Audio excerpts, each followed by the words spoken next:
Big day for Michigan Technological University. This event is probably one of the most remarkable achievements I have seen in higher education. We started this in Tech Forward 1.0, which was in 2018.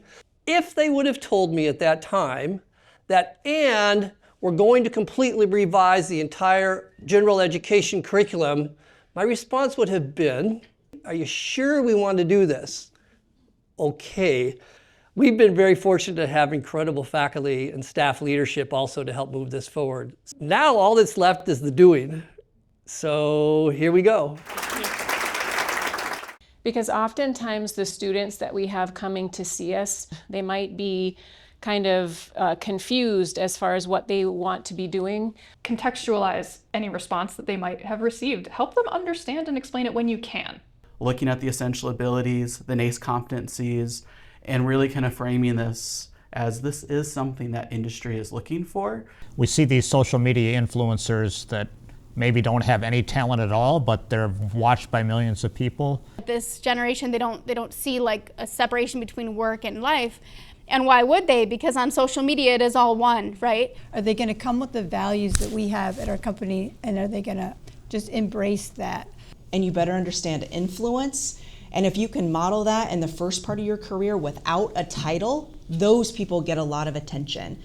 Model without a title. I like that. There's also handouts on your table that show what the minors look like. We're going to start with 2 minutes of individual brainstorming. The prompt is, in what ways might your classes already touch on your theme, even indirectly? So you guys are leadership. These are essential ed minors. These are the only minors that can satisfy that part of the essential ed curriculum. Say, like hypothetically, like how might study abroad experiences connect to AI ethics? I will start off with Jill to kind of give an introduction of yourself and some partnerships that you've had. So we have been working with tech in many capacities for many years. I've given guest lectures in biological sciences, as well as many of the classes in the School of Forestry. Hands down, you want to send me 40 people, that's great, just let me know in advance so I have enough stuff to do. I've had student interns that were really critical.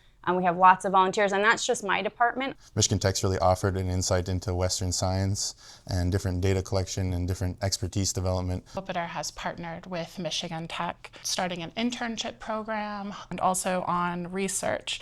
So we've had the engineering ambassadors come and teach different projects to the students. One of the topics of those meetings is to talk about E3 and what opportunities might exist. You can go back to your conversations for about 8 more minutes, and then we're going to do a share out, okay? This is what they can offer to the community rather than just being a tourist destination.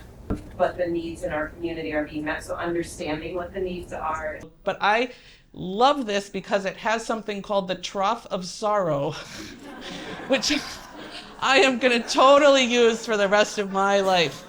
And when you're in the trough of sorrow, I think if you can call it that, you're on your way up. I would like you as a table to create a UP road trip for a Michigan Tech student. So you all have a UP map in front of you, and draw a star on the place you want to add, pass it around, and then you'll connect all the lines. Hopefully make some really interesting road trips for prospective student. How have you used reflection and e-portfolios in your classroom? And there's a series of questions there, and there's some Likert scales for how valuable was this activity. The midterm is both an opportunity for them to practice their cumulative learning, like maybe they've learned things since they handed in their first project. Yeah, so this was facilitating group learning class. So I wanted them to document their objective on how they are able to take a learning strategy and adapt it. What I find most exciting about the Essential Ed program is the fact that the students will have kind of a built-in system for understanding why they are taking the courses. They come out of school with some real-world experience, putting them on teams that they're working on things, anything that you can do to prepare them for working in a multi-generational environment.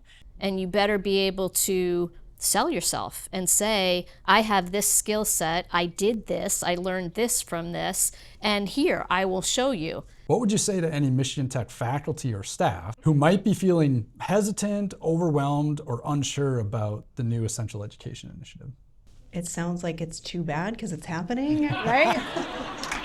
Embrace it. Embrace that change.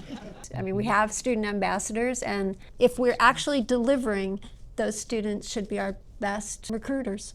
Hearing from companies and hearing straight from those that are going to be the recipients of it, I think, will be also beneficial.